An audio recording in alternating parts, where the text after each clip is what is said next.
In 2004, a man named Daigo Umehara had 1 pixel of health left in the most important match of his life. His opponent launched a 15-hit combo that should have ended everything. Instead, Daigo parried every single hit in rhythm perfectly and won the round. The crowd lost their minds. The clip has been watched over 100 million times. It is considered the greatest moment in competitive gaming history, and almost no one outside of the gaming industry has ever heard of it. Today, we're talking about the fighting game community. Welcome to episode 35 of the Hoppy Thoughts Podcast. A little different of an opening. Yeah. And for the audio listeners, I'm going to probably somehow patch this YouTube video in, but I wanted to direct your attention to the screen. What the hell was I talking about? What was that? Wow. That was a lot. Pumped up. Did you feel pumped up? I feel like I just got in a 5-course meal, I feel like I just got 3 courses. Good. Well, you're about to feel more pumped up because I would like to show to you Yeah, I know nothing Daigo about this. Umehara and what he accomplished on this day. Wait, maximize the screen. I'm a bit of a snob. Daigo actually angry. Boom. Just its turtle style. Audio listeners out there, Overcome. take your headphones off and look at the screen. Look at the screen at the bottom of the corner Yeah, that they're it's playing super on. nostalgic. Hell yeah, 2004. dude. That's 2. Yep, That's Street a Fighter 2. 2. Oh my god, he has no health. Everyone in the room's going nuts as Daigo, who is playing as Ken, perfectly parries Chun-Li, Oh and my the God. whole event center is erupting. That is crazy. You've never seen this before? No, I've never Oh, seen dude, this is a classic gaming moment right here. No. In an absolute packed, I've watched a bunch of Shrouds Ballroom. highlights, man. in a packed ballroom, everyone's getting up and clapping. You had to be there. Hilarious. That is crazy. That is. I bet you that was electric. That was. I mean, yes, You it could definitely tell was. And this was back when the fighting game community, quote unquote, was still starting up. Yeah, I would say. 2004. That's land. Yeah, exactly. They had to go to the same location. There was not Yeah. internet to connect players across the world. So that is what we're talking about today. In part, we're talking about the fighting game community, but it's centered around what just happened up there. And for the audio listeners, you can I was look it expecting up. Smash, to be honest. No. Oh, yeah, like I was wombo combo. Yeah, I was Oh, fully oh, expecting this to oh. roll into a Smash. Similar idea. Clip. We'll be talking about Smash in a little bit. Yeah. Before we dive a little deeper, beers. Beers. Let's talk about these. Beers. I mean, we don't have to That's all I'm using my laptop for. Oh, and then that fucking shit turns back on immediately. ban hat. Sorry, Knights of the Round Table. No, Banished you. Nothing wrong with a little Monty Python. No. Oh, God.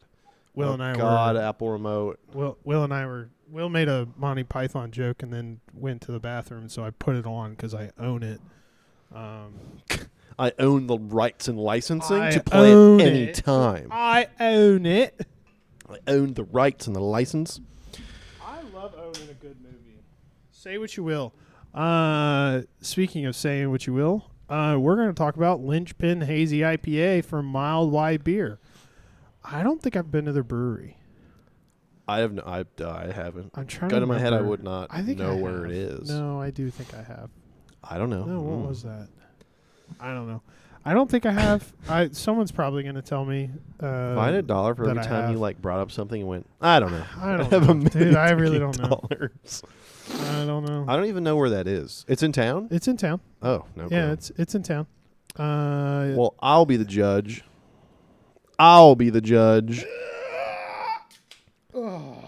Little. Gracias. The art was nice. The art is nice. So, yeah, but I do associate this kind of like peel and stick label material with kind of cheaper beer. But scrappy. I mean, they're scrappy. Yeah, craft. Yeah, for sure. They're definitely a little cheaper. You know what I will say?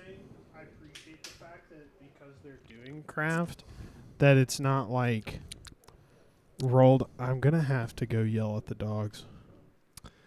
You can yell at them right now. I know. Shut up! I'm about to.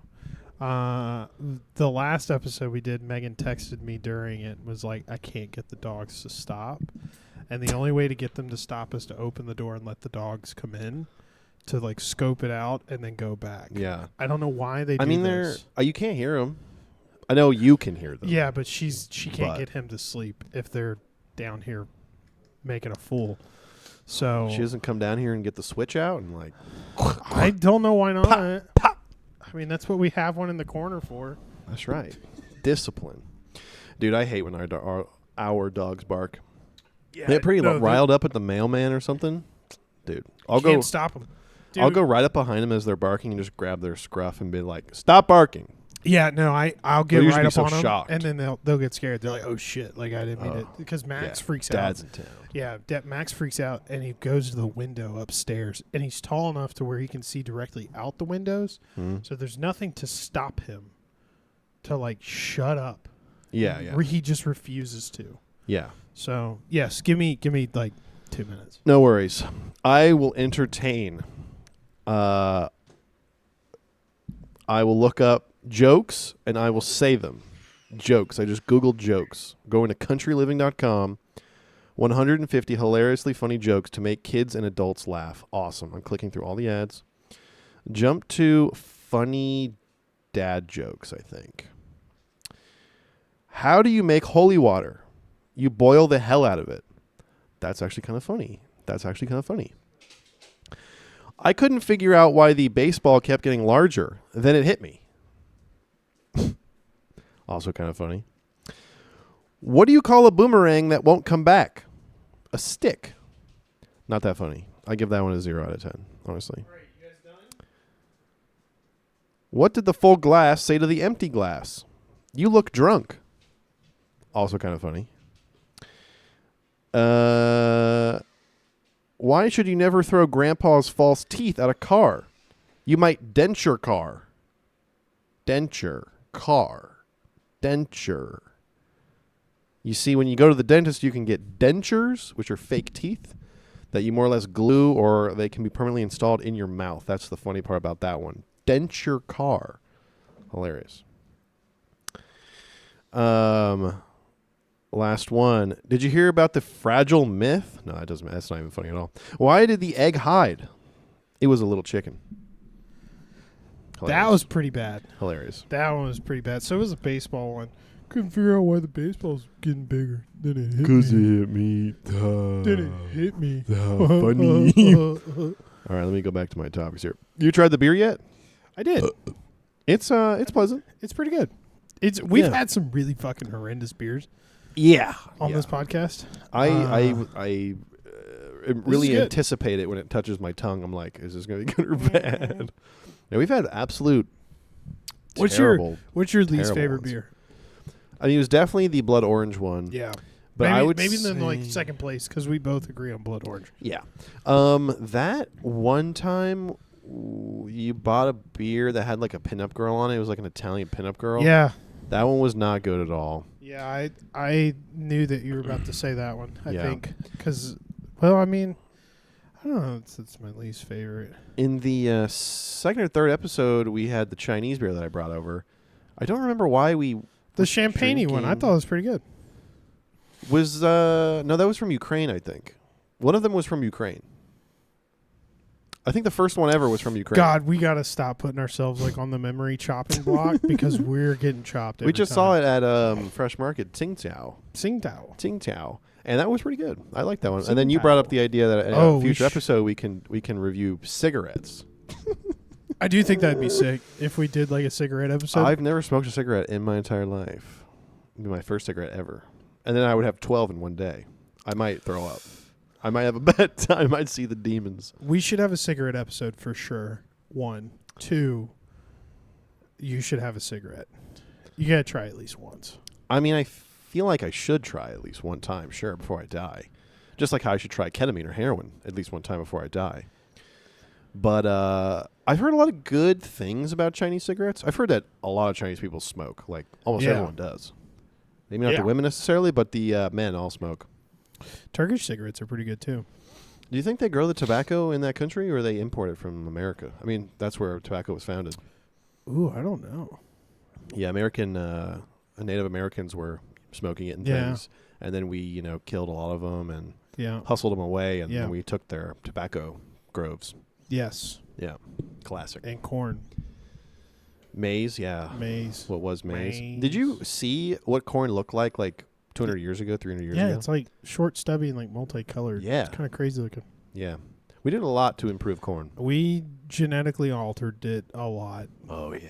for piggies. It deserved it, though. It I is pretty love good. corn. I do love corn. It's a It is- superfood. It is pretty good. It is a superfood. It's super. I don't know that it's a superfood, but I could it's eat pretty corn in some form because it's in 1,000 different forms. you know. Yeah. I could eat corn probably every day. Super. Oh, for sure. You shouldn't, I think I do. but it's pretty good. In some way. I mean, I love corn chips and things. Cereals probably have corn in it. We probably all eat corn a lot. Oh, yeah. I'm sure there's corn in some capacity in this beer. I'm 38% corn. Alrighty. Corny. Are you ready to be... Oh, thank you. I just read a bunch of those dad jokes. I am quite corny, eh? Are you ready, guys, to learn about the fighting game community? We've all seen people play fighting games, whether it's Super Smash Brothers or Street Fighter or Tekken, or we brought up the other episode, the DC fighting one, Inscription? No. Inside- Injustice. Injustice, boom. What fighting games have you played? I really haven't played any, honestly. Really? I've never been drawn to them that much. Did but you just name Mortal Kombat? Yeah. Okay. Yeah, I think I missed that one. Yeah, Mortal Kombat, which I think is one of the better ones. I've never been that great at them, honestly.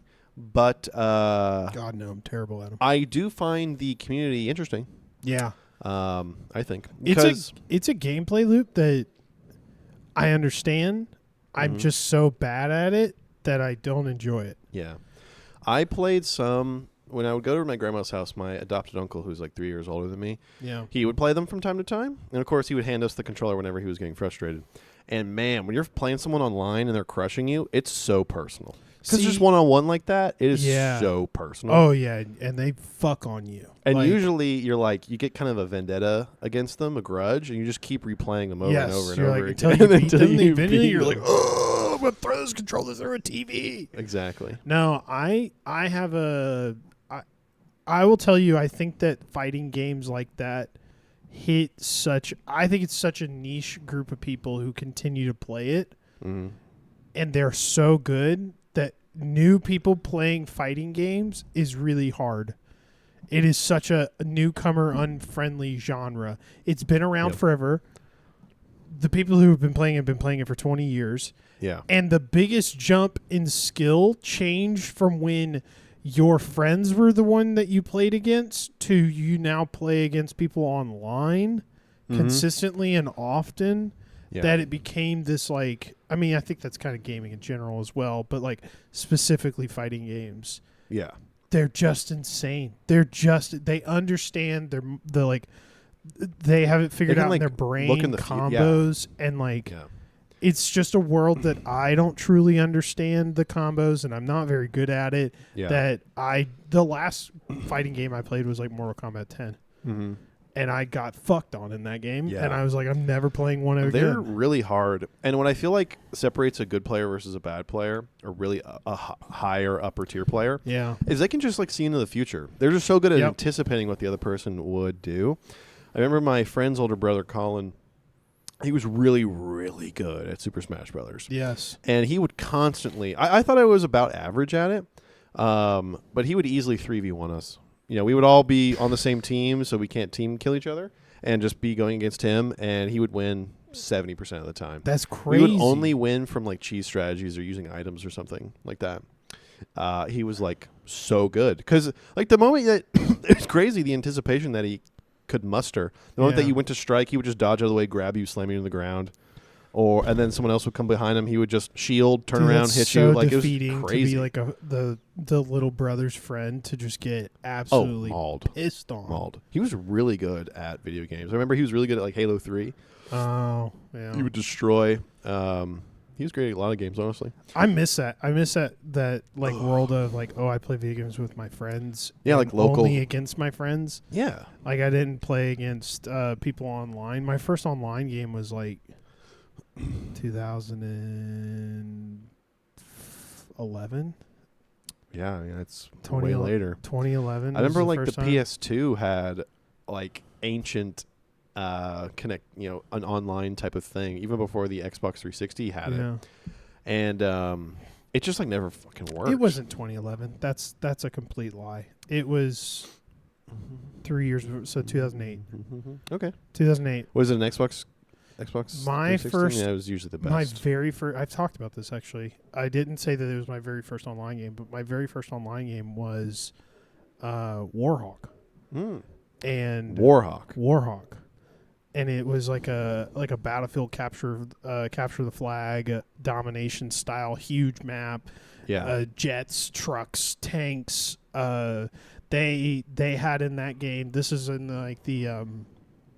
the montage clip era of YouTube, and in that particular game, they had a sniper rifle that no matter where it hit was one shot, and but the only way you can aim with it, and there was bullet travel in that game, which relatively at that time, at least the games I was exposed that'd been like to, revolutionary. Yeah, hit scan was pretty much what everything was. Bullet travel was so different, and actually I could be wrong. It could have been hit scan. I don't know. Doesn't matter. Either way, sniping in that game was so hard, but because it's difficult, because it's one shot, it's really good. Oh, dude, they had the best sniping montages in that game. Be like Linkin Park, and it'd be like no scopes, just spun in a circle. You jump out of a fucking jet, like very Battlefield-esque. Yeah, but this is kind of more arcadey. It was the best. It was the fucking best, dude. My brother and I. Local multiplayer is basically just gone away. Yeah, like it's kind of there for indie games where the whole point of it is just two-person co-op to like get through a set of puzzles or a little world or something. Yeah. Indie game. But yeah, there's very few moments where you're like, oh, can you come over and play Halo with me? Can you come over and like play COD Zombies with me? Yeah, that doesn't exist anymore. Does not. No split just screen. Sad.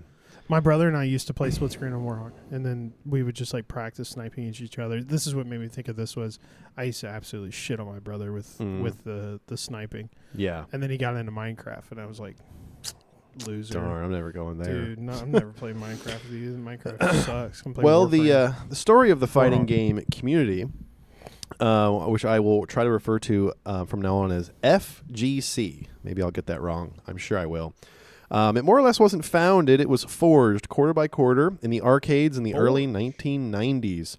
Now, I mean, I love an arcade, but some of the older games, I mean, their age shows pretty bad now. Yeah. Could you imagine going to the arcade and like all your friends are at the mall, right? Go to an arcade, and everyone is there, and there's like a line of spectators and people like next to the fighting games, because those are pretty good. Yeah. Games back then. Graphics were good. They ran pretty well.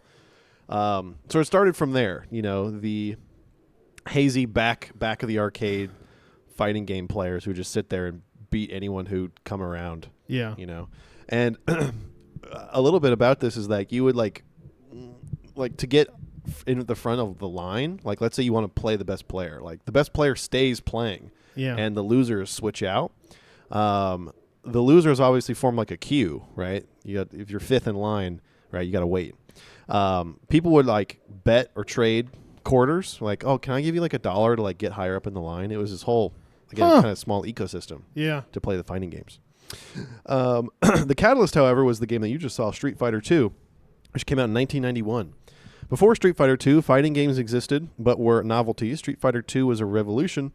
It had 8 distinct characters, each with unique movesets. Hidden within the code was an accidental technical oversight.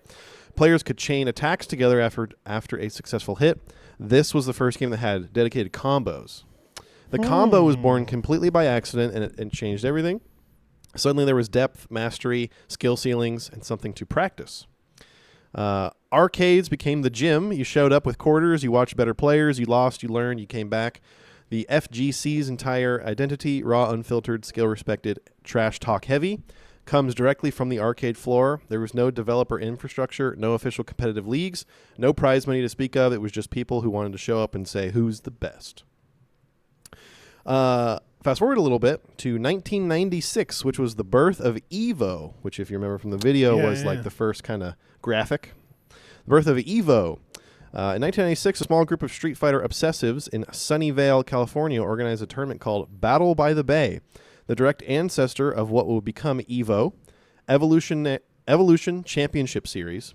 Very like funny, silly name. Evolution Championship. That has nothing to do with fighting at all. Yeah. Which became the Super Bowl of fighting games, and it has had this event and was the Super Bowl, or has been the Super Bowl for 40 years. Huh. Today, EVO draws over 10,000 entrants competing across multiple games with millions watching online. But critically, even at its peak, EVO retained its grassroots DNA, unlike traditional esports leagues backed by publishers and corporations. The FGC has always been organized by the players and for the players. That's not a marketing line. It's genuinely true. And it's what makes the community's scandals hit so much harder when they arrive. Ooh, scandals. Yeah. That's interesting because that's true. Like, there's been no, I think we've seen in, like, first-person shooters where there's been, like, private equity-backed teams groups that have They have little formed. jerseys, and they got sponsorships all over their shoulders and things. Which, at one point, those were players that founded those teams and then eventually sold their brand and their team to a group of people. Which, I mean, hey, get the bag. That's all I'm going to say. But some high schools and definitely colleges have, like, esports teams. They have Rocket League esports or Overwatch esports. I have a buddy of mine who played for Ole Miss's esport team. Do you remember what it was called? At the time, I want to say that they were their mascot at that point was a shark. They might still be a shark because remember, Ole Miss used to be the Colonel, and they got rid of the Colonel because he was a Civil War Colonel. Classic. And so, classic they Mississippi faux pas. Oops. Exactly. And so they moved from the Colonel to Shark. the fucking land sharks or something stupid like that. Land sharks. Okay. Yeah, I don't know. They say something stupid. I'm probably fucking this up. I'm not an Usually Ole Miss the fan. esports team. I call them Old Piss, so I mean that's just. But they're like fins up. That's stupid. It is stupid. Fins They hate it too. To be honest, I don't think that they've like really been able to identify with the mascot since they lost. The Colonel. Every time I see like an Instagram clip of someone or something around Ole Miss, they just look weird. And Shelby one time said everyone she's met there is just kind of weird. They're weird. It is weird. That's so true. Like, if you go to Mississippi State, it's not that it's blue collar. It feels normal. Mm-hmm. Now, you'll hear from the other universities, you'll hear people say it's country. Mississippi State's very country. In contrast to the other schools, sure. But it's like you have a 70%, 60% college group of people who are from Mississippi. Oh, okay. The rest are being pulled from like probably 30% is being pulled from like Memphis and Alabama, and then maybe another 10% from the rest of the U.S., right? Mm-hmm. And I'm making up those figures. If somebody actually knows those rates, don't come after me. But not for a doctor, exactly. Not a statistician. I'm not a statistician. I actually failed statistics the first time I took it at Mississippi State. So, point being is that Ole Miss has such a large current day. I've been seeing a lot where they're pulling from New York, Jersey. Really? Because it's a status thing. It's such a SEC school who's known for money and business. Because that's what everyone goes to Ole Miss for, is for business. And do they have like a law school? Yeah, their business and law schools are very well known. Yeah. And they're good, but yeah, everybody who went to Ole Miss, I would say the people I went to school with that went to Ole Miss, they're normal, cool people. Like I would hang out with them. I like them a lot, but there are people that I have met from Ole Miss that you're just like, how did you end up here? Yeah. What drew you to even coming here? Because you're not Mississippi, you're not Southern, you're not like. Yeah, that's weird coming from the Northeast. And it's a very strange demographic that has been drawn there. And I think that when we were in college now 7 years ago. Don't say the numbers, man. I know it hurts. It is such a large, and like that's when we graduated. Fuck. Yeah. 7 years ago when we first left, I think that we were seeing kind of like the tipping of what is now in these schools, these different demographic groups that are now in these schools. I don't know why that's swayed in such a way. I don't know what it did. Ole Miss do different advertising? did just the nature of college students change? Is it a combination of both? I have I don't know. no fucking clue. But Ole Miss has really changed. I see. In the last couple of years. I mean, the way I don't know if most kind of two-school states. Oklahoma's a two-school state. There's OU and there's OSU. Yeah. I went to OSU. Similar idea. That the OSU was the country. Yeah. More, I don't know, blue collar. I mean, which is so ridiculous to say. collar- It's just like, oh, it's a more affordable school. yeah, Like, it's that's just really it's what it boils just down more to. easily accessible. Yeah. 40% of the people or kids who went to OSU came from Texas in some way, Houston or Dallas or San Antonio.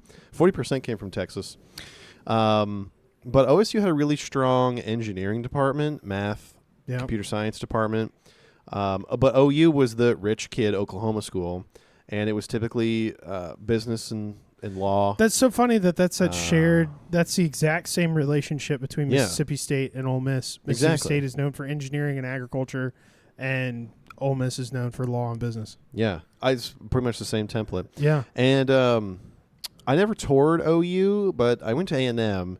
I don't know if they're really comparable. I've never been to a school that's like A&M. Is a cult. A&M is like, what the fuck is this place? That is a crazy. Dude, turned me school. off so fast, honestly. Yeah. No one said like howdy to me or that kind of crap, but me and my mom went there to tour it. And the first thing, we drive 6 hours there, 4 whatever hours. Yeah. And we get there. The onboarding process was like hell. Parking was hell. It's a nightmare. All this stuff, and my mom was driving, and she's getting stressed. And then we park in the wrong place somehow, and then we take a bus, like kind of randomly. Like, we ask a student, "Hey, where's this bus go?" And they go over there. And we're like, "I think we need to go over there." So we get on a bus, and then the first thing that happens is that we get in a room that basically says it's hard to get into A&M, and it's going to cost a lot of money. Yep. That's exactly what the first meeting was. And then they walk us around a little bit, and the campus is not pretty. Like it's just flat. a collection of dog shit. Yeah, it's flat and it's the most boring ass buildings you've ever seen. It's dull. It's spiritless. It's not one cohesive thing, which is nuts to me because the people try to be cohesive and in a little community together, but the whole campus seems so disjointed. It just didn't feel welcoming at all. It just felt like, hey, you're a number, get in line. So many other people want to go here. Ole Miss felt kind of that way. I felt like when you went there, the people you met were fucking assholes. Like I toured it. I toured it with my wife. They just didn't care. I was just like a number to them. Yeah, they just were like. The other thing was I was in between being Greek life at that point, and it was such a push to go into Greek life. And for me, it was like I knew I was going to have to pay for a fraternity myself if I wanted to join one. And then because my parents weren't going to do that any normal parent would be like, we're not going to pay for you to go to parties. My parents were like, you're not going to do that. And so when I went to Mississippi State and ended up being in Greek life, that was on my dime, but it was also still in an affordable way. Like I could figure out where to get the cash. Of course, that meant that dipped into my weekend beer supply, but OSU had a huge Greek life presence too. I don't know if they had the record for most supported sororities, fraternities. They had 42 total sororities and fraternities. Crazy. I'd say that. I think we probably had around 30 or 40.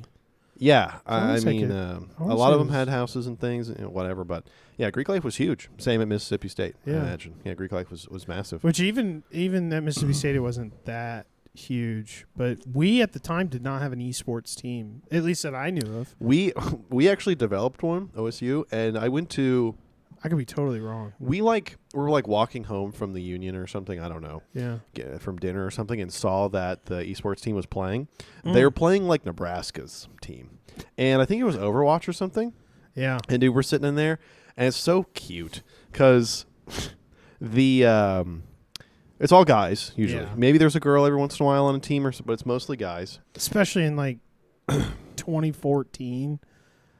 I don't remember even knowing a girl who was a gamer until post-college. Yeah, I mean, I never really knew them. I mean, the moment, honestly, I didn't know a girl gamer. Not to say that I was never friends with one. Yeah, my friend's mom played WoW. That was the first one, I think. My grandmother played WoW. Not kidding. That's awesome. Oh my god, that's funny. Anyway, yes. So it's usually all men. Young men. But then they're like girlfriend. Like let's say they're from Kansas or something. Their girlfriends would travel with them, and they'd be in the front row. They'd be cheering whenever something cool was happening. Fuck yeah, dude. Which was kind of awesome. Yeah. Did Yeah. you see that 360 nose go? Yep. It's funny though because their girlfriends would be like them, and they'd be like knitting. You know, they'd be like those kind of girls. So like, doing a little craft. Doing a little craft hobby like, thing. Yeah. Yeah. So embroidery. it's a very safe space. Yeah. I would say. You can cheer on these nerds and Overwatch. I mean, it gets pretty hype. They had commentators. They had live commentators in the room. Yeah. Pretty crazy. Sam used to play at Ole Miss. He specifically was for their COD team. Nice. Played a bunch of That Call of shit's Duty. toxic though. Dude, COD is That's fucking toxic. insane. Actually fucking insane. I was never, and I'm still not, I was never that good. I was like in friend group okay, but like my friend group is actually fucking insane. Yeah. And yeah, like I had like 3 or 4 buddies that would be like, yeah, let's go play ranked, and then they wouldn't add me on their team. Oof. I still call them out for it. I'm like, fuck you. You guys had an available slot. Oof. You wouldn't put me on your team because I'm dog shit. Dang, dog. Oof. Back into the fighting game scene here. Back to esports, back to fighting, back to...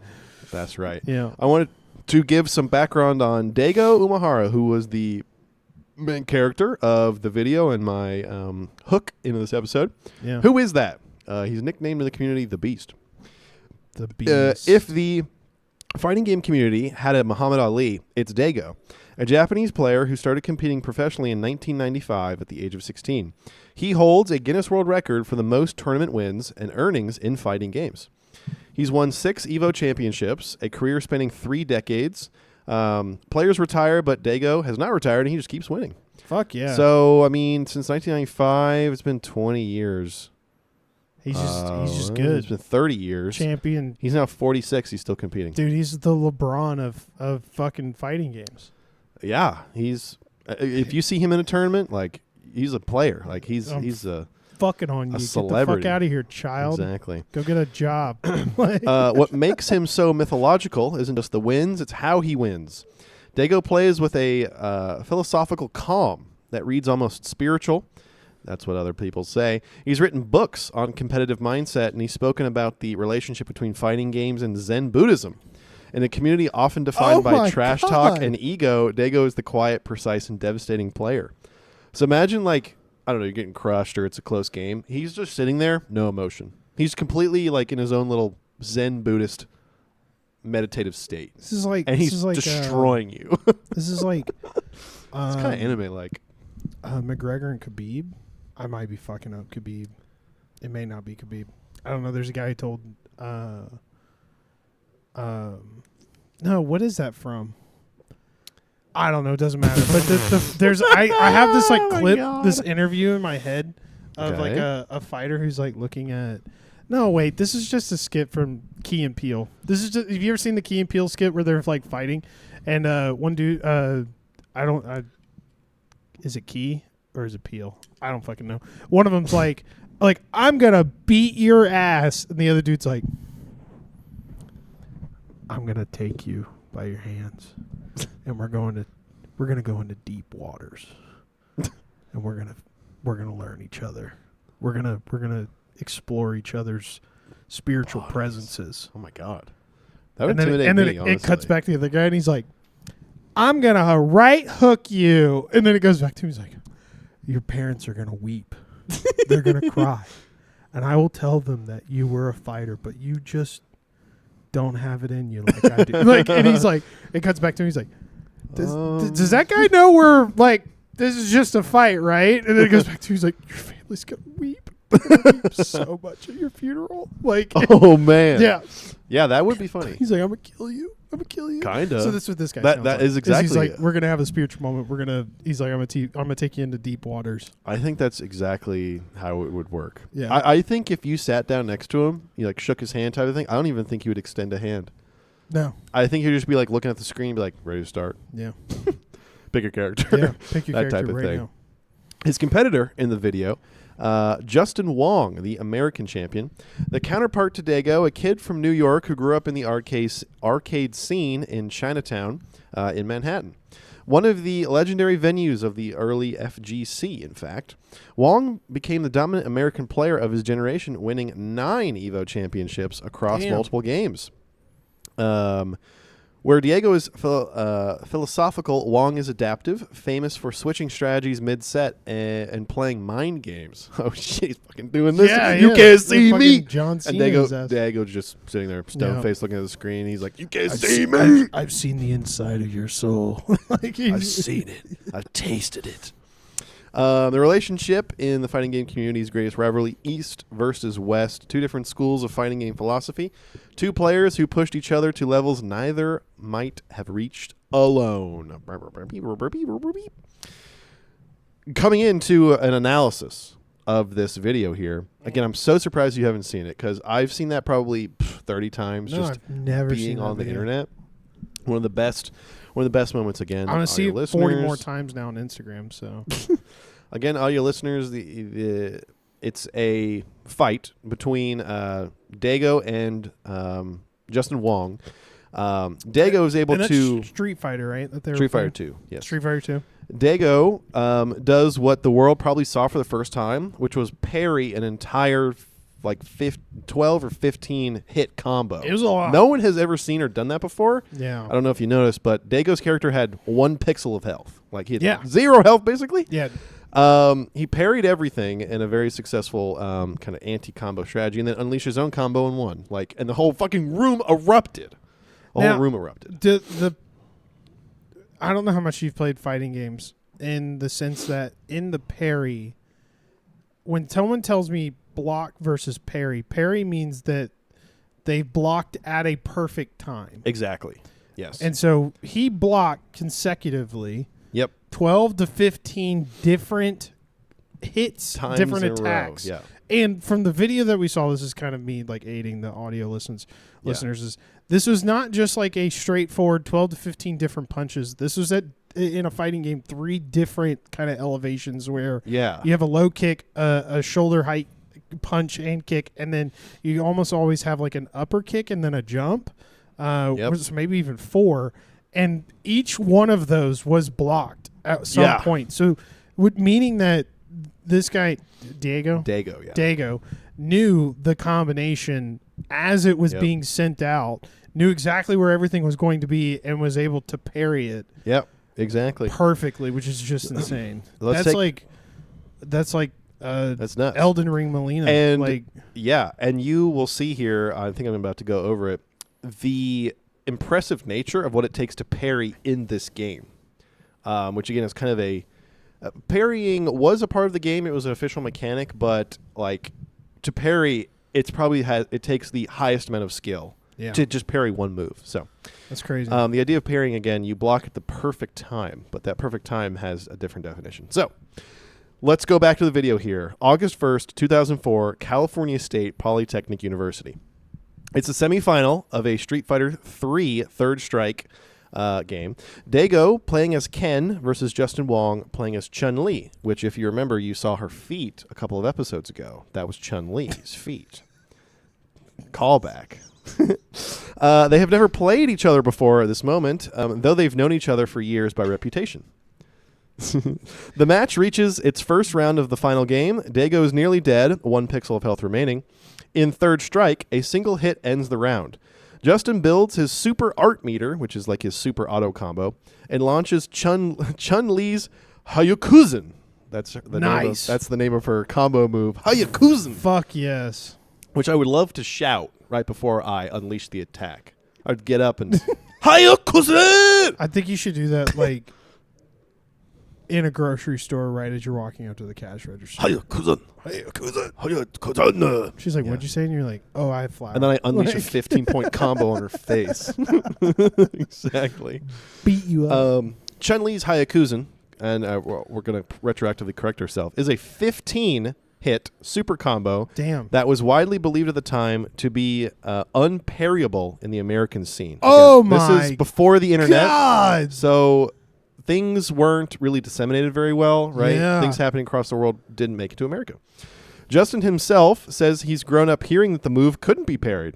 In every tournament leading up to that day, he'd never seen it done. In Japan, Daigo circles knew differently, however. Here's the mechanics, because they matter. In third strike, parrying means tapping towards your opponent at the exact frame a hit lands. Not blocking necessarily, actively moving into the attack at the last possible moment. Again, frame specific for the audio listeners or game people who don't play video games, right? You play a game or you watch TV, the screen refreshes at a certain frame rate. If you're watching a movie, that's 23 frames per second. If you're playing a game, it's usually 60. This type of game was probably like 20 frames per second. So in 1 second, you had a 1 in 20 chance to parry, basically. That's what that means. You had to do it exactly at the right time. Oh. So again, you have to move towards the opponent, so you're risking yourself. Like you can't block, so you're going to get hit if you miss. Yeah. That's insane. Miss the timing by a single frame, and you take full damage. With 15 consecutive hits, each requiring a perfect frame-precise forward tap, and with the speed at which Hyakuzen lands, the margin for humor and error was basically zero. Daigo parried all 15 hits in rhythm across multiple elevations perfectly, then launched a counter combo and won the round. As we saw, the crowd erupted. People were visibly crying in the audience footage. And now I don't know where they're crying, Yeah, but they're that's a like, little crazy. "Oh my god, it was an art." Yeah, I mean, Which that is is kinda crazy. that is insane. I would have loved to be in that room, though. Oh, I'm That would've been sure nuts. that was electric. Like, 1000%. that was probably easily one of the best like wins of his entire life, Oh, if yeah. not the best win. Uh-huh. I don't know if that's his first Evo or not, but like, 1,000% it's his most memorable one. Oh yeah. I mean, I remember it. I I wonder if remembered it he's- to this day, and this is what this episode is about. I do wonder if they're saying he knew that it could be done. Did he practice for it? That's a good question. I mean, I don't know how you would practice. I mean, I guess you could practice. You have somebody else do the combination do the against you. combo. You just practice it. But again, I mean, there's 8 characters in the game. I mean, you're sinking like- your life into this Yeah, game. but like dude. for only select people to not think it's parryable, Mhm. right? Which is definitely why the opponent chose that character, because it's like to have a unparryable move Yeah. in a game where parries exist. To have an unparryable move is, it's not always broken, but maybe in a fighting game like this early on, that's very strong. Oh yeah. Where any of your other combinations potentially can be blocked in its entirety, this one cannot. Mm-hmm. It's a guarantee hit. Yeah, like basically. that's so important. Yeah. And then to find out mid-match, oh shit, it's not. Yeah. Oh, Exactly. oh. And you can't like bring your character out of the super combo. You just hit the button and it goes. So it's not like you can like, feint it. Yeah, or there's stop no- it. there's It's no like you're just along for the ride. Yeah, there's And- no animation cancel to get out of it. Yeah. Precisely. Oh, man. Someone in the video can be heard screaming explicitives in disbelief, which is hilarious. Like, oh my fucking god! He's like just having like Yeah. a crisis moment. It is cool to be in a room surrounded with people who understand the gravity of how awesome that was, though. Yeah. Because, like, think about it nowadays. Like, if I was in that room, I'd be like, oh, wow, he blocked it all. Like, I would Yeah. have no idea. But This is a world first moment. yeah, when everyone is in that room is like, it's like someone hitting a home run for the very first time. Yeah. I didn't think anybody could hit it out of the park. Holy shit, dude. Yeah. That's crazy. I just witnessed a god Yeah. do what Complete he his does first best. act. Yeah, precisely. That is wild. A bystander named Tom Inkblot Cannon was who happened to be one of Evo's founders, was filming on a handheld camera, which is what you saw in the bottom left corner that expanded to the audience. Yeah. Good old fashioned camcorder. What a shot. He uploaded it to the internet under the title Evo Moment number 37, picking a random number. So there's no other moments. It's just number 37. That's some interesting lore, eh? The clip spread across gaming forums, then broke into mainstream internet culture. It now has over 100 million views. Wong credits the accessibility of the moment for non-game viewers as a flashpoint that spiked interest in competitive fighting games broadly. Even without knowing about parries or super arts or anything like that, anyone can see one fighter nearly dead pulling off something impossible while the crowd loses its mind. Yeah. The added twist, Daigo actually lost the grand final that day. He didn't even win Evo. He didn't care, really. Fuck. Neither did anyone else. Oh, dude. They were just like, I can't believe I just witnessed Yeah, that. I can't believe I just saw that. Can't believe I just witnessed that. That is crazy. All right. So Damn, getting didn't win? he didn't win. Damn, dude. He did, but he got bragging rights though. Oh, for for life. sure. He's for got sure. lifelong bragging rights. Like, you fucking try to do that. Yeah, they're like, you lost. He's like, But did you 15 see parry. that? Did you see that? Yeah. See that pussy? You didn't do Exactly. that. Can't do that shit. However, like we talked about last episode, every little subculture, subgenre of gaming always has its drama. Oh, of course. Of course. Of course. And that's always interesting. So let's talk about Murder. quote unquote. No, never mind. Yeah, they fucking. There's a mass shooter. There was the gas attack, like last episode, the furry gas. He blocked 15 hits, but he didn't block 15 shots. Daigo Oops. murders.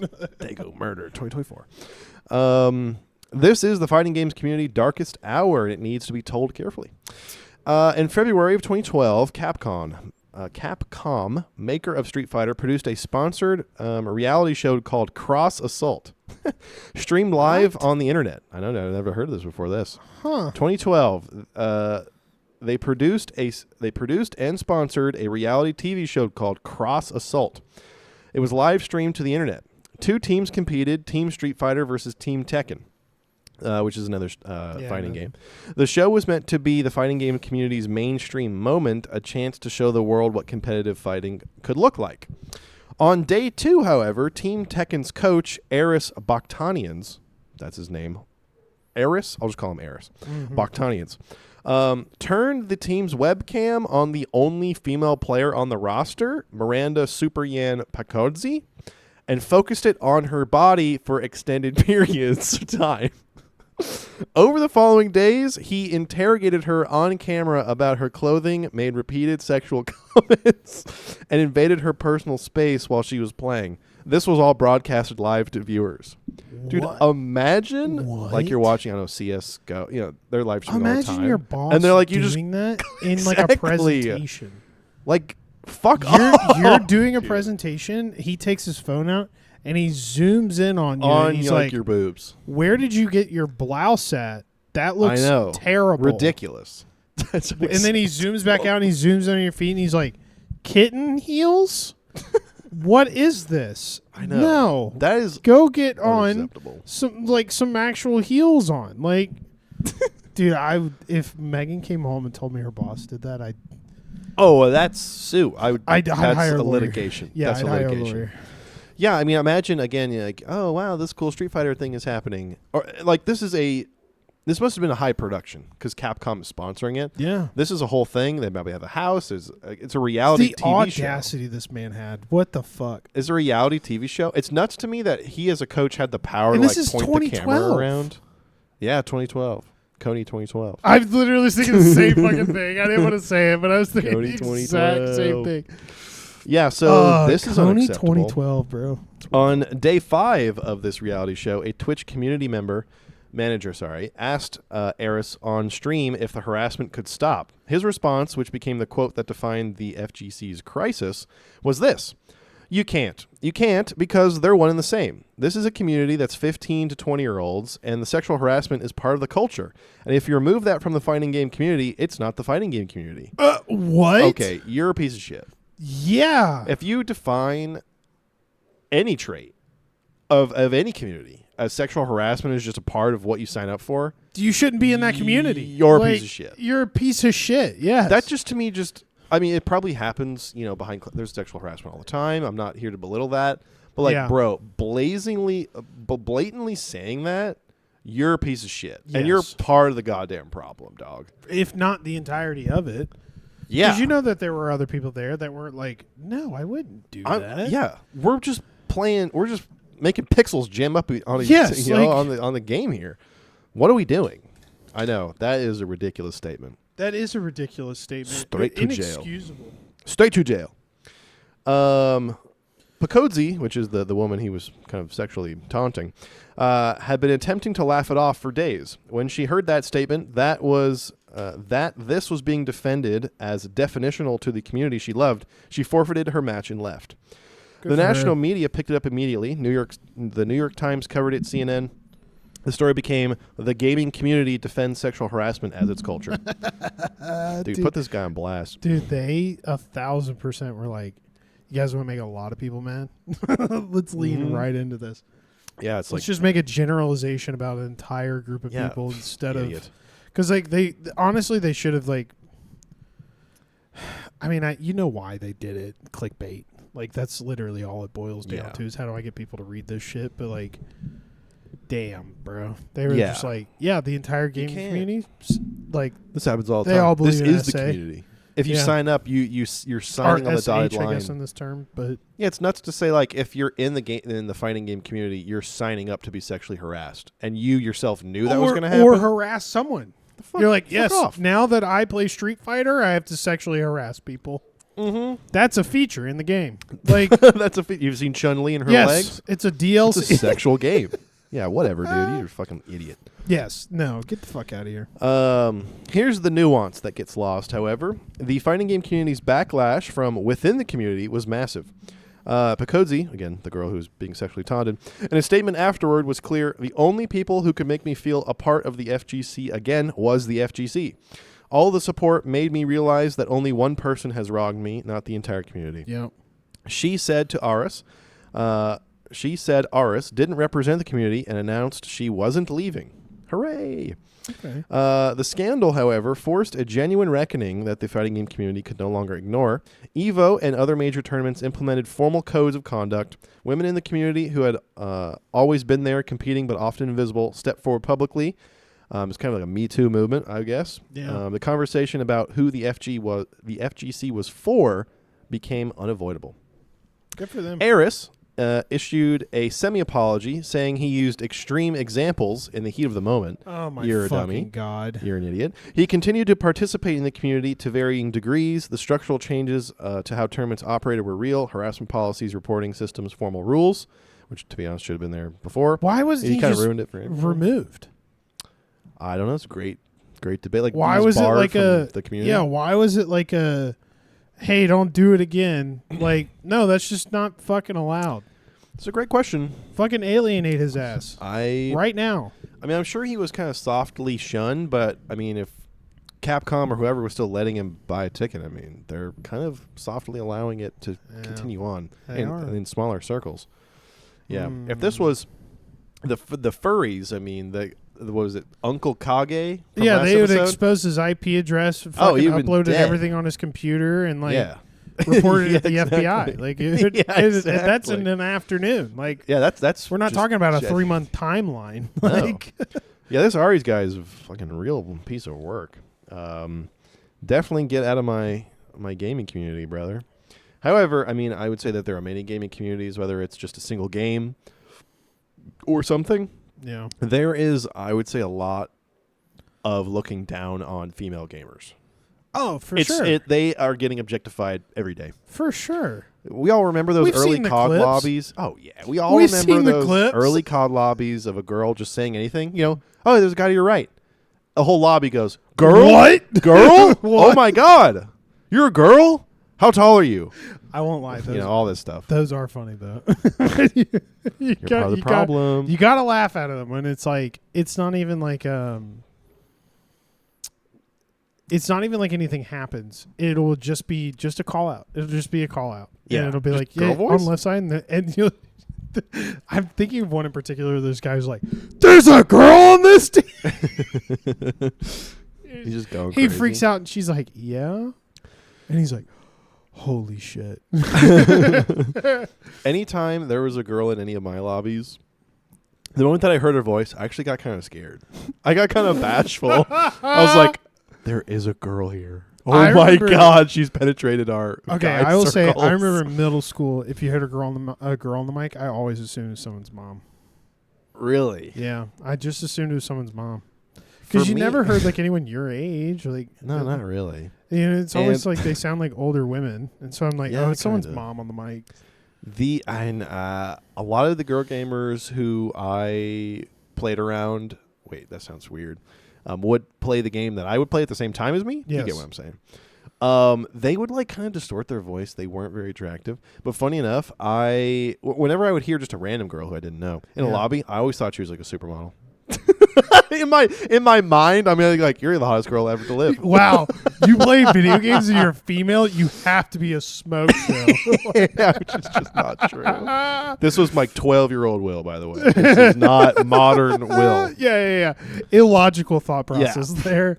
I think like out of all gamers, like 40% of them are female. They walk among us. They walk among us, dude. I didn't know that. Gotta be careful. So the moment that you hear one, ban her. I mean, Kitten, are you in my Discord? Ban! Like, ban. You're a woman. Ban. No, I'm trying to think back. Like, I mean, okay, so maybe if 40% of gamers are girls, it's like what is that same percentage that's playing online? Because I swear to this day, I like rarely. Oh, I mean, I don't know how many people. I don't know how many of them. That's a And good question I will of say like, this. what's the demographics of a girl gamer? I do play a lot of like community-based games that I still just don't. Like how many? You know what? Yeah, I'll actually add a cherry onto that. I don't talk to anybody, so how the fuck would I? Yeah, I don't. Like, I'm like, how do I don't meet any other women in games. It's like, well, yeah, because I talk to no one. Yeah, like, I don't calm. I don't calm at all. No. I do think that the demographics of female gamers, I mean, I'm going to make a generalization here, but I don't think they're playing Battlefield 4. No. They're playing Animal Crossing. They're playing Stardew Valley. They're playing The Sims. They're playing these types of games. I know that some girls play multiplayer games, guys. Final Fantasy 14. League of Legends. I think they play a lot of Valorant, maybe. League, Valorant. Yeah. I could see a lot playing like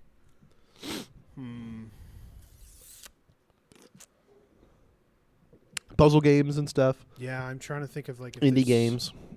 But I don't know. Again, generalization. That's a good point. They walk among us. I'm sure they're playing For sure. Battlefield 4. They're teabagging you as we speak. Dude, probably. Honestly, they probably do shit on me. Yeah. They're like, they're commenting to their friends like, holy shit, I just shit on this guy. His name's fucking Chetty Betty. Yeah, this guy's a loser. Dude, my nuts are dragging on your face like, yep. Fuck. Yeah, what's worse than a female gamer is when a female gamer beats your ass at the game. Then you're a real loser. Yeah, then like, you're a real fucking loser. What you're a standard. A loser. Yeah, just fucking fell down below the bar. I heard some guys like losing, though, to girls. Oh. It turns them on. To girls. To girls. Female gamers out there, we respect you. If you want to throw a like or a comment or a thing on our videos, honestly, you know what? Let's scrap up. You tell me what game, I'll play you. I don't have a job. I don't have a job. I don't have a job. I'll 1v1 you. I'm fucking bored. Are I'll you a 1v1. girl? Yeah.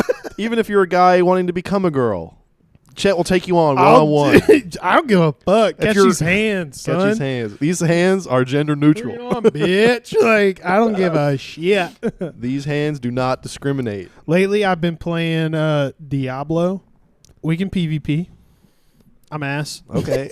They have PvP in that game? Yeah, they do. Oh. Cool. It's like open world. You go into an area and you get fucked on. It's like it's not like 1v1 arena style. No. It's just like people exist. Yes. And if you run into them, they could kill you. Yeah. It's like RuneScape. Yeah, but we could still match up. I play Warlock. Match up. Okay. Apocalypse build. Get fucked on. Oh, another thing before we move on here. Yeah. In World of Warcraft, a lot of the female gamers who, and again, this is just my observation. Yeah. I don't know if this is true or not. See, really. I've never played WoW, so I feel like don't start. Yeah, Don't you start. talk about this shit like it's like a fucking Schedule 1 drug. It is, brother. dude. Like, it is. I'm not kidding. You could become addicted to it. Any female gamer that I ever ran into always played healer. All of them. really? That's just the statistics of my experience. I know they all don't play healer. Some of them play tank or damage, Yeah. DPS, but almost all of them would heal. And almost all of them were a night elf druid healer. What's that about? Night Elf Druid. Yeah, it's the most human. Well, I mean, there are humans, but they're kind of the most human, non-human. flagrantly. I don't know. I'm not gonna say sexy because like it's pixels on screen. Yeah. But they were usually tall. They had long ears. They had like glassy eyes. They had like an hourglass figure. Yeah. Okay. Yeah. Again, and of course my stats field here is like 10 female gamers. So it's not that big. For sure. So, and I'm sure they can just do something else. I'm sure they would say, oh, most douchebags play Demon Hunter, which I did. So, Oh. anyway. Anyway, I love that Oh, class. so you were like a what is that? I have no context for WoW. So is Demon So- Hunter like a rogue class? It's a yes, kind of. Damn. Demon Hunter. They were released in the Legion expansion. That's where you fight. That's where the Demon Hunters kind of became good to fight against a greater evil, because they were bad in the previous expansions. But as WoW always goes, there's always a greater evil. So they Yeah. joined the side of the good guys, quote unquote. Demon Hunters were like rogues, but more edgy. Which Oh. is kind of crazy. So like The famous example is that the leader of your clan, your Demon Hunter clan, his famous line is like, "I am my scars." dude, I can't That's his see you as an edgelord. famous line. I can't see you as an edgelord. Yeah, and this he's is an giving edgelord. very edgelord. Yes. Yeah. Malfurion. No, he's not Malfurion. I can't remember his name. God bless him. You don't wear enough turtlenecks with like weird bracelets to be an edgelord. A little mall ninja Yeah. character. You know what I'm talking about? You know? No, what? A mall ninja is like a neckbeard, but they show up to public places because they've increased their confidence. They're usually wearing all black clothing. A mall. They're wearing like fingerless gloves. They wear like a little utility belt. I do know what you're talking about. Yeah, we've all seen them. They wear like they basically look like the guy from Morpheus from Okay, so perfect. I'm so glad we talked about this. The Matrix. Christ. In my, I'm going to just say this very vaguely for some reason if this fucking pops up. In my class that I took, Okay. my instructor, that was my instructor. It's really For sure. For sure. mall ninja guy. For sure. Hell yeah, dog. For sure. I respect them. They're Yeah. knowledgeable. And I mean, like, he's like probably like mid 30s now, if I had to guess. Early 30s, mid 30s. And I would wager that he still does chopping it up. He does probably mall ninja-ing in the day, furry at night. I wouldn't surprise me. Yeah, it wouldn't Would surprise me at not all. surprise me. He's got a little pup for sure. Yeah, at least got the gloves or something so he can kind of feel himself up after a nice shower. His once-a-month shower. I love shitting on these people. But hey, they run the internet, and I respect you. You run your own hustle, and I approve. The facade cracked. It leaked through. No, God bless. I love all creatures. Yeah. Don't expose me. Alrighty. Dude, that's so fucking funny. What? Kind of fast forward. What did the fighting game community? Fighting games. Fighting games.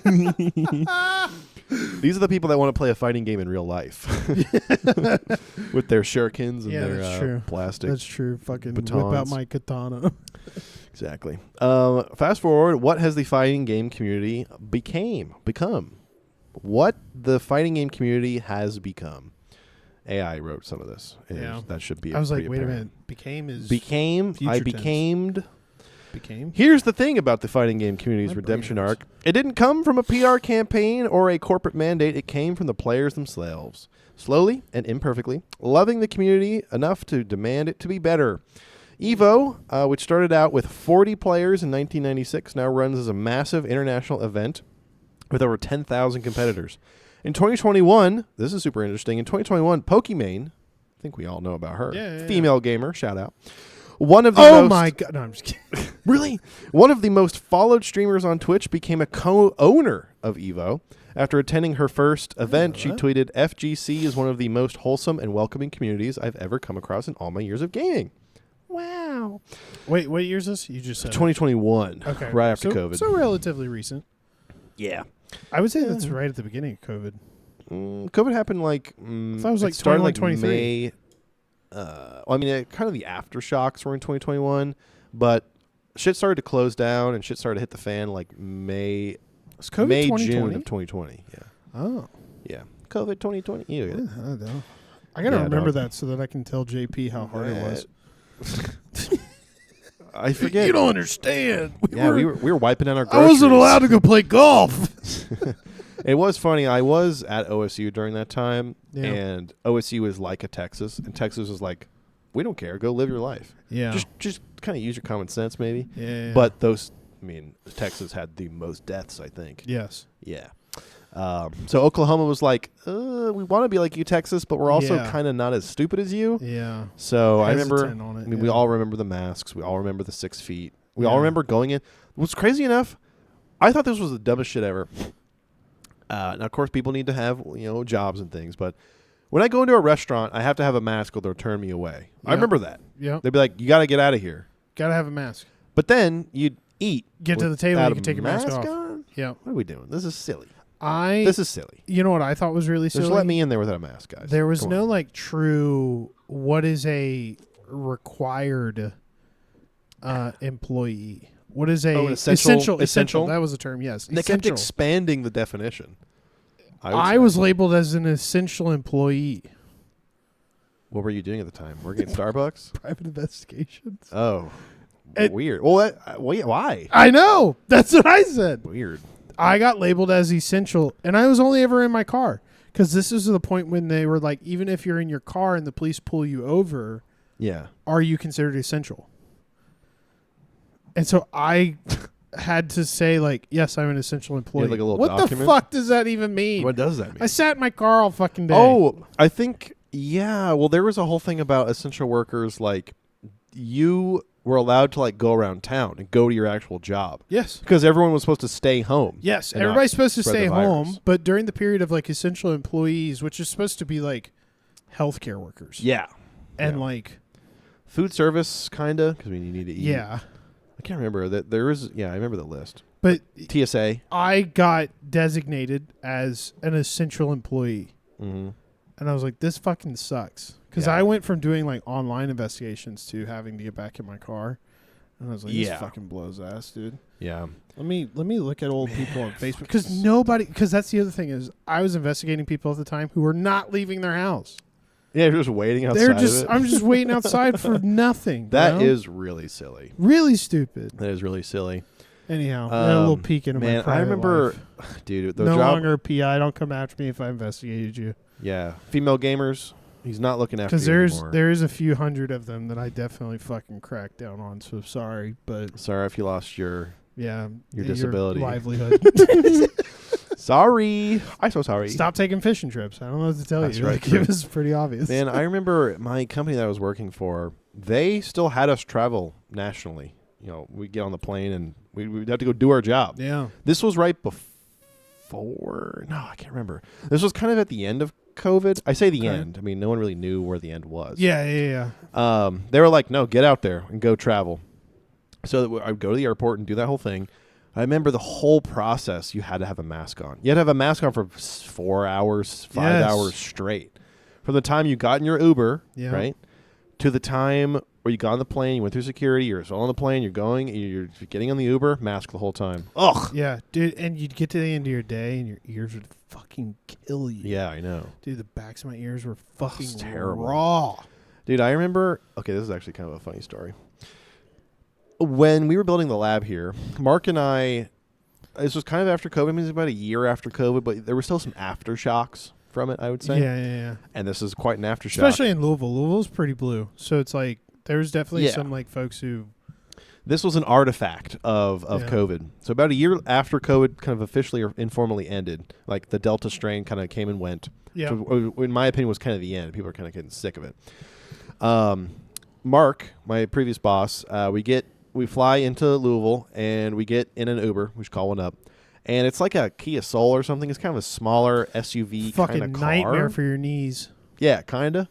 And homie, who's driving the Uber, fat white guy, he has manufactured, he's kind of custom cut this plexiglass around his seats. Yeah, the cop shield. It's like it's like if you're in a cop car, but you get in an Uber Yeah. and there's just a barrier. Yes. He did that. He adapted his Kia Soul to be a cop car, and he's duct taped around the entire sides and roof of his car. And the funniest part, in my opinion, was that he cut holes and he routed this like ducting system from his AC vent through to the plexiglass so that you in the back could get AC. And Mark and I are like, we get in the Uber, we're like, what? What is hell this is going on in contraption? here? Yeah. And again, this is a year after COVID, so this should be taken down, you'd think. And the Uber driving, of course, we're like, what is all this about? in a polite way. And he Yeah. goes, "Oh, I have cancer or something." He's like, "I Yeah. have some other medical problems. I just keep this up because I feel more safe as an Uber driver." Okay. I'm like, respect. Yeah, good I don't for you, care. man. I've been in worse Ubers, honestly, Yeah. than this. Because he was conversational and he was kind of funny too. I just remember like, well, dude, am I in a spacecraft? Like, what is going on he's in got here? he's got fucking corrugated hose running from his air conditioning unit to the back Wacky. plexi panel. Cute little guy. I think about him. It's from just time like to time. a Hope he's okay. clear, like, you remember the poster boards you got as a kid to like for Yeah. your science fair project? Mhm. You just got 3 of those fucking stacked, taped Parts together. of it was patched with cardboard. Like it did not look professional, but I could tell he tried hard. I He mean, tried. cutting it out. I'm would've making been, this bitch air sealed. No. They did this at the hospital. I saw him. Yeah, exactly. Somehow. Honestly, though, good for him. Good for him. He stood on his ground. That's right. That's right. Well, I mean, that's pretty much the end of the episode. Where the fighting game community has only grown over time, and I see a couple of clips of various tournaments and things. Much of the fighting game community's culture has been derived from professional wrestling. Yeah. Long-standing rivalries, grudge matches, heroes and heels defined by personality and trash talk. It was never going to be a sanitized, sponsor-friendly production, however, and maybe that's fine. The rawness is inseparable from the soul. So yeah, that's kind of where it is today. EVO, the biggest championship event, has around 10,000 competitors. That's people who want to be in the tournament. That's crazy. Before the big stage, I mean, it starts like a month Yeah. before to weed everyone out. Yeah, to get down to your final seed. And then usually the big events happen at Las Vegas. They happen in huge community or huge stadium type events. Fuck yeah. Et cetera, et cetera. So it's quite big nowadays.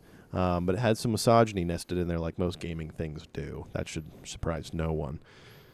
But yeah, that's the fighting game community. And it's also interesting that Pokimane, I think it's so interesting that a lot of individuals, Twitch streamers, have now started to co-own, sponsor esports teams, championship events. Tells you how know, much that money kind of that stuff. these streamers are getting. Yeah, 100%. They definitely get quite a bit of cash flow. I know, it's like the Super Bowl, it has like 1 million live watchers or whatever. Like, if you're watching a tournament and there are 250,000 live watchers, Yeah. that Taco Bell ad, that's a heavy huge. ad. Yeah, that's an huge. expensive ad. I have a question for you. Do you have any No question, sorry. character defining fighting game moments from your childhood?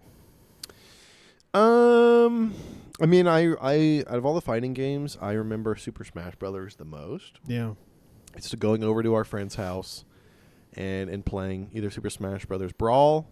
I didn't play much Melee. I'm a little too young for that one, unfortunately. Kind of phased out of my generation. Yeah. I mean, our generation still plays a lot of it, but I think it was that the mostly people Brawl. in our generation that played Melee was like people who played a lot of Smash, and then they're they met older people who are like, do you ever play Melee? Yeah. And they end up inevitably playing it. Yep. No, not entirely. I mean, I just remember, it's like game and movie night at the friend's house. Yeah. You went to Family Video or Kroger to rent a Redbox movie. Yeah. You get your shitty snacks, your Yep. M&Ms and your popcorn, and you play little games first. Maybe it was Super Monkey Ball, or maybe it was Super Dude, Smash Super Brothers. Monkey Ball. Fun. It's just fun. Yeah. And then you watch this crappy Redbox movie, which I always enjoyed, Yeah. because it was mostly making fun of them. I have one, and I have not played a fighting game since. Oof. Enter my nemesis, who I called in high school Satan. This is Oof. Nathan, a very good friend of mine in my friend group. Oh, okay. Who in my phone is literally labeled as Satan. Satan. Because that's what we called him when we played soccer together. His nickname was just Satan, which is very funny because he's a big Catholic. So Okay. anyhow, point being is that I had all my friends in my house. It was my senior year of high school. I don't know if it was like a birthday party or if they're just over. I don't really recall. But I played video games in a attic space above the garage. Yes, you told me about this. And so it had no air conditioning. It was hot as fuck. Yeah. But when my friends came over, we'd pop the windows open and we would just play video games up there. And I had those plastic gaming rocking chairs. I think I remember exactly what you're talking about. They always fall apart on you while you're sitting in them too. So two legs just essentially they're like sickle looking almost, and they just immediately fall out from underneath you. But anyhow, I was playing Nathan in Mortal Kombat 10, and I had been playing. This is like the first fighting game that I was like, I'm really getting into this shit. You pick a character, and you get a couple combos down. My dad was really big into Mortal Kombat. So, like, the hunting camp, he played a lot of Mortal Kombat with me when I was a kid. Yeah. And so I'd never been good at fighting games, never gotten into it. At this point, my parents were like, hey, you can't. That's rated M. You're not allowed to play that. Yeah. But then, fast forward now, I'm in high school. I bought Mortal Kombat 10, and probably if they knew it was a rated M game, they wouldn't have let me play it. But I bought it with my own money because I worked at Walmart at the time. That's right. So anyhow, I'm playing Mortal Kombat 10 with Nathan, and Nathan does the worst fucking thing ever, which is he crouches and does a low kick. Oh, yeah. For literally 5 minutes straight. Yeah. I can't. I'm trying everything. I'm doing ranged attacks. I can't hit him. Yeah. He's literally he's just down spamming it. And then I can't jump and hit him. Literally, I tried everything. I'm trying to legitimately play against him. Yeah. And he fucks me up with this low kick. And I got so mad. I was like, I'm not playing this shit ever again. Yeah. Never touched it. I've never played it again. I'm like, because if you can cheese and do shit like that, I don't want to play it. I would be interested. I mean, I have not played a fighting game, including Super Smash, in a long time. It's been probably 10 years or more. I'd be interested to try. Riot did that with Melina. Riot, same people who make League of Legends. They just came out with one. I don't know how old it is. Maybe it's a year or two old. It's like 2KO. That's what it's called. Where you play as some of the League of Legends champions in the game. It's a fighting game. Huh. And look, I mean, graphically speaking, it looks pretty good. But I just know I'm going to be terrible at them. I've talked to you. I'm not interested in the grind I've talked to you about Warframe. Yeah. Warframe has a mini game in the game. Where it's like a fighting game? It's a fighting game. Full-on fighting game. And it's a whole like collectibles thing to go and collect characters that you can then unlock. Using the fighting game. They also have like... That's fun. Do you remember the... God, this is my favorite online game to play. Do you remember like the... like arcade kind of platform runner? Almost... It was 2D... and you like could get like different guns and like shoot and like fans or in, like was it they like had a on, couple like, of different Cool ones, Math? but there was one on Cool Math that was like this kind of like I mean, there was like Stickman War. That was like a game. No, this one was more like, damn, I don't remember the name of it, but it was more of like it just followed the one that was in the arcade where it's like a 2D platformer. And you would have like enemies that you would like run up on. There would be like sometimes there's like a boss at the end of the level that would come in and be like a dude hanging out of a helicopter with an RPG, and you'd like pick up like a machine Contra? gun. Maybe. I don't remember the name of it. That's one of the few. I mean, it's fighting adjacent. I mean, it's a 2D side scroller. Yeah, where you pick up weapons. It might be Contra. As you're going. It's like a power up that you pick up. It's a gun. Yeah, it might be Contra. Might be Contra. I'm not sure. But Warframe has something like that as well. Oh. Yeah. I love when a game has like a little mini game. Yeah, they have like little retro mini games. So I love it. In World of Warcraft, it was implemented in like the Burning Crusade, which is like the second expansion, which came out in like 2007. Yeah. I think it was released during that one. Maybe not. Maybe it was a little later. It might have been Mists of Pandaria, which was like 2012. That's when they introduced panda characters. Oh. The whole community went crazy. Whoa. They instituted or integrated battle pets. So battle pets was a thing, a total side mission of the game. It's not like a side mission could go. Yeah. Where you go around, you find specific quest givers that were not on your mini map. You like had to know and find where they were in the game. Yeah. And they would say, my turtle has gone missing or something. I don't know. They're like little puzzles too. You go and find the turtle and you can actually capture it like Pokemon. Oh. And you can build up your Pokedex per se with these battle pets. And then you can go to vendors or like NPCs in the game or other players and you basically play Pokemon. You take out your fire type or your turtle type, your turtle, which is like water type, and you battle against other battle pets. It's Pokemon. They made a Pokemon inside of that game. What? And it was That's kind of awesome.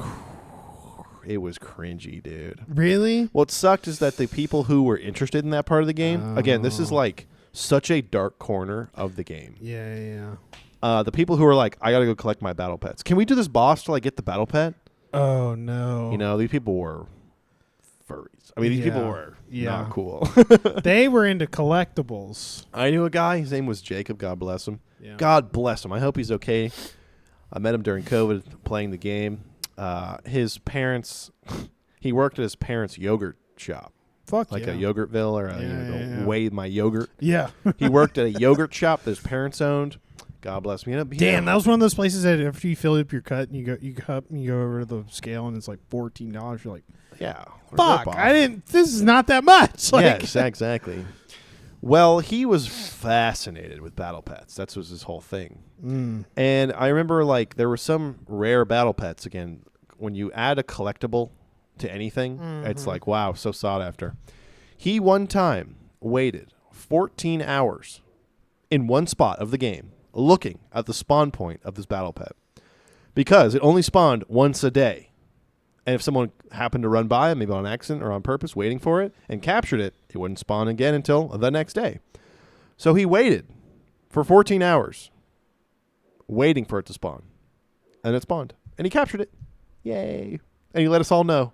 I got this rare battle pet. No one else, like, It's like, dude, you're a loser. dude, Jesus You're a fucking loser. Christ. He was also a terrible DPS. We hated playing with him because he just kind of sucked. He just kind of sucked at the game. Dude, that is, yeah. God That's bless fair. you. God bless you, Jacob. I That's hope fair. that yogurt. I know yogurt is kind of on the downturn. I hope you're still. I hope it's still good for you, Jacob. Yeah. I hope they sold it and gave you a lot of money, and now you're on to bigger and better things like scalping in Pokemon, because that's probably what you're doing. Actually, being a Pokemon. Yeah, I don't know. Maybe you upgrade to Yu-Gi-Oh or something. Oh, I don't That's know. on the downturn. Yu-Gi-Oh You and think Yu-Gi-Oh is Magic worse than? is on the downturn. Have you played Magic before? Mm-mm. I like it. It's a little too complicated of a game sometimes. I've never played any of them. I would be interested in it, but I've never played any of them. Magic the Gathering is a pretty good card game. I'm not going to lie. Yeah. But nowadays, again, like fighting games, there's just like a huge skill ceiling. Yeah. Like you can build decks that will literally defeat you in one turn, you know, if they got the right draws. Oh, fuck. Yeah, it's crazy. And if Should you're we playing get into Magic? I can get into Magic. I mean, Really? do you have money? It costs a lot of money. Does it? Yeah, I dog. didn't know it did. Damn. And to make a deck that is like has a 50% win rate, that deck probably costs like $50. What? Yeah, probably. I mean, you got to find all the cards. You got to buy them off eBay. You got to do that. Yeah, to buy cardboard. That's my ambition now. Is I to remember- get a job to play Magic. I got sucked in a little bit to the Pokemon card craze. I think it's a little on the Yeah. downturn, but there's still lines of scalpers. Oh, dude, outside the of Best scalpers Buy. are insane. And my biggest pull was this Pokemon I've never fucking heard of before, but it was like a rare art card. It was worth like $12 at the time. What is it? I don't know. It was a metal type. It was a steel flying type. Uh-huh. It wasn't Skarmy, which is like really the only one I know. There's Corviknight and Skarmory, who are like This steel flying. It had a really weird name. I don't remember what it was. It was the latest gen, which who knows? We're on like gen 14 or whatever. We don't Yeah. know. I'm trying to think of what it Yeah. is. I'm not sure. Well, I don't know. You're gonna be making I think me pick we- my brain now. yeah, I Yeah, don't know. yeah, I'm that's sure fine. there is a free-to-play fighting game. We should play one night. Just Oh, against for each sure other. there We'll is. both be I know terrible. one right now.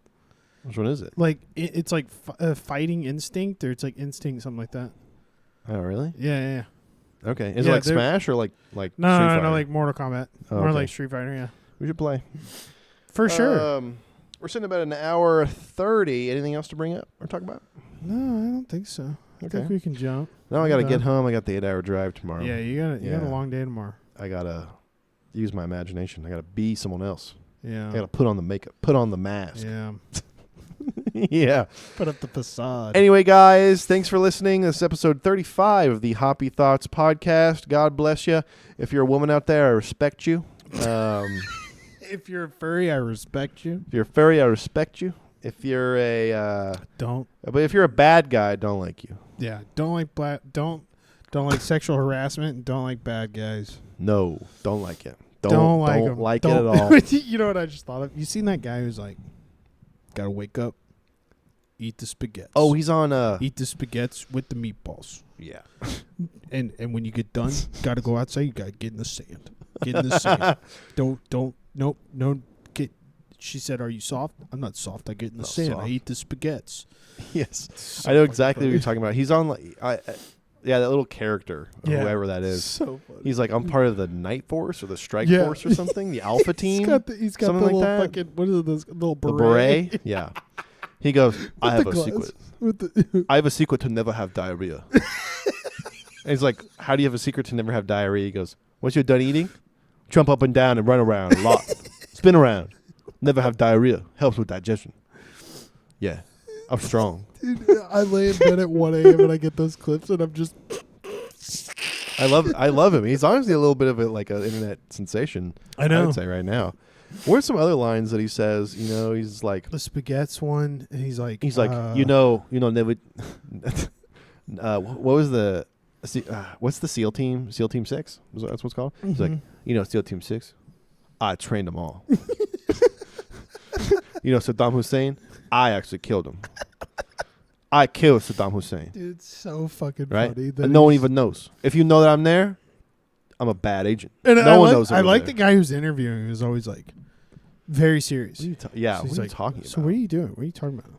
How do you? Yeah, He's like, wake up, eat the spaghettis. eat the spaghetti. Eat the spaghetti. Eat the spaghetti. You want to know my secret? Eat spaghetti and the meatballs and the meatballs. every day, 7 times a day. I'm gonna send you all these clips now. that Jump you- up and down. Now that I know you Run watch around. them, I'm gonna send you every one of the clips. Yeah, I love that guy. Yeah, some other ones. Let's just keep talking about him because I like him. Another funny Instagram reel or community sub-community. I don't even know. Is this guy? He'll walk around public. He'll just have his meta glasses on. It's one of those guys. Yeah. He'll just kind of upset the community. He'll just walk up to someone and go, "Computer, make this person gay." Yes, dude. I say that. Sorry, sir, in you're my, gay in now. my friend group, we Whatever. we have this one. It's like, computer, make this person gay. Computer, Say bestow it the each gayness other. upon this person. Sorry, sir, you're gay now. Sorry. It's like that demographic along with the guy who like claps his feet. He's like, princess. Yeah. Hello, princess. Hello, princess. Hello, that princess. dude's so funny. I don't know what genre that's called, but it makes me laugh. Yeah, I don't know either. It makes me giggle. There's another. I think I sent this to the meet group where a guy is acting like he's a janitor. His handle on Instagram is janitor, and he's verified. But he'll go into some random small business and go, "Yeah, I'm a master janitor, and I got a call about a huge fudge dragon." yeah. He's like, yeah, there's a big brown snake in the fudge dragon bowl. And they're like, what? They're like, what and are you he's like, talking about? yeah, they're like, what are you talking about? He's like, oh yeah, the landowner called me about the chocolate roll that's going on down there in the pipes. And they're The like, fudge monstrosity? sir, what? Yeah, the fudge monstrosity. I'm a master janitor. Yeah, I'm a master I'm a janitor. Where's master your janitor. and all these people who own the small businesses like, no, who called you? Yeah. Fudge dragon? That's just inappropriate. Yeah, and then he'll be like, "Yeah, I talked to property management." Some bitch in the back will be like, I'm property. "I'm property management." He's like, "Yeah, I don't think it was you." Yeah. Another one that I get from time to time is this. Now, this I think is art. I love this guy. Are Whenever you he about to comes talk about up. the knife guy in the farm? No, that is a different level I of had to art. stop watching those. This guy will do a day 20 of trying to do something. There's a lot of those on Instagram. This guy is on like day 12 of trying to give his girlfriend schizophrenia. Yes. Have you seen this guy? I've seen this guy. It's kind of nuts what he does. It is kind of nuts. Have you seen the most recent? Where he implants that device in a chair. No, fuck Maybe that. maybe that's not the most recent. Oh, maybe this isn't the most recent, but he had a viewer snitch. Yeah. Yes. He had a viewer snitch. And then he's like, great, you want to snitch? You want to snitch on me? I deleted the messages on her Instagram. Yes. And she called me. She called me about these messages. And Yeah. then when she brought them up, they were gone. Yes. Because her password's the same for everything. Because I he love logged in that. and deleted them. I love that. Yeah, he's like, I logged Yeah. in, deleted them.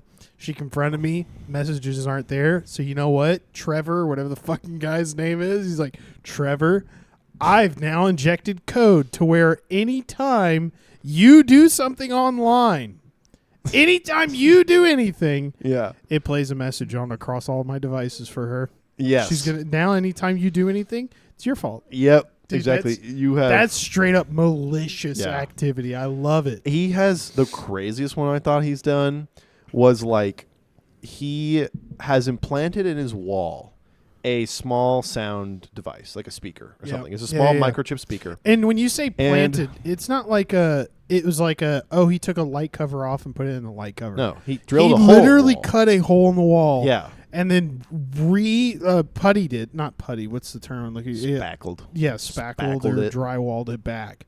Yeah. It's incredible. Yes. So he's put one of those devices in the wall, and it goes off only when his girlfriend is sleeping. No, I think I'm okay. It only goes off, quote unquote, when his girlfriend is sleeping. And she wears an Oura ring, I think, or an Apple Watch. And he has tapped into their API. Mm-hmm. And whenever his girlfriend is, quote unquote, in that perfect level of sleep, like between REM sleep and deeper sleep, where you're like kind of almost awake and conscious, asshole, dude. Something plays through the wall in their bedroom that whispers like, "Run away." Yeah. Which is nuts. So like subconsciously while she's sleeping, she like hears that for a second. It's kind of crazy. Dude, if I ever did anything remotely like this to Megan, where like our sleep these days is definitely getting better in contrast to when our son was first born. But if she found out that I was doing something like this for fucking funsies and whimsicals, I'd get strung up from a tree in the back. Oh, for sure. That's not okay. Dude, she would kill me. Yeah. Kill me. The fact that this guy's like, I'm going to do this to my girlfriend. Not like my second year wife. Do you think we don't have any kids and we're bored? You don't think she's in on it? I don't think she is. I don't think she's actually in on it. I don't think she's in on it at all. And I truly do believe that she's going to kill him. She's going to find out she's going to kill him. Yeah, it's going to be in like a year. We're going to find out she's going to actually have lost her fucking mind. She's going to have killed him. Yeah. And he's going to be like, it was a joke. Haha. Yeah. I fucking hate you. I'm going to break up with you now. Yeah. It's nuts what he's been doing. And I feel like he would give someone schizophrenia or at least be like, what is going on? Yeah. Like, I have to see a therapist now because of you. I can't date anyone else because I'm used to you doing this shit. Yeah. Like, some other content that guy has done. He's been doing this for longer, and I haven't seen one of these in a while. I'm sure he still does it. Yeah. But he's like day 30 of forcing AI to read the Bible 1,000,000 times a day. Yes! And seeing if it believes in we have God. the same algorithm. God damn it, dude. And yes, I do love and he this. runs these really impressive analyses. Yes. I mean, maybe they're legitimate. I'm not qualified enough to tell anyone that they are legitimate. But like it's like day 30 for forcing an AI to read the Bible and telling me if God is real. Yeah. And it's like getting close. He'll do these analyses where it's like, yeah, I mean, it clearly believes that there's a higher power in the world. Yeah. But it doesn't necessarily believe in a single God yet. Yep. Things like that. I don't know. It's weird. It's close. It's always on the fringe. And he do these weird things where he'll then take the AI that's read the Bible 1,000,000 times and then like upload it into like a Skyrim character or like something that's like interactive. Yeah. I think this latest one was a character in GTA. And the character, powered by the AI, would just go around the city looking at like the most beautiful parts of the city. And he would just stop and stare and then walk to somewhere else or get in a car, walk to somewhere else and just like look at the sunset. That's like the only thing that it would do. That's crazy. Really weird. That's crazy. Yeah. Anyway, guys, thanks for listening. Episode 35 of the Hoppy Thoughts Podcast. Really appreciate it. Leave a like, comment, subscribe. Send us hate mail, love mail. I don't know if that's a thing. Don't send us love mail. Send me invites to fucking fight you because yeah, genuinely, I got nothing else to do. Chet will fight you if you're a male, if you're a female, if you're a furry. Doesn't matter. He will take you on. Well, hit me up. I might be playing golf, but yes, let me know. Look at you. All right, guys. Good night. Bye.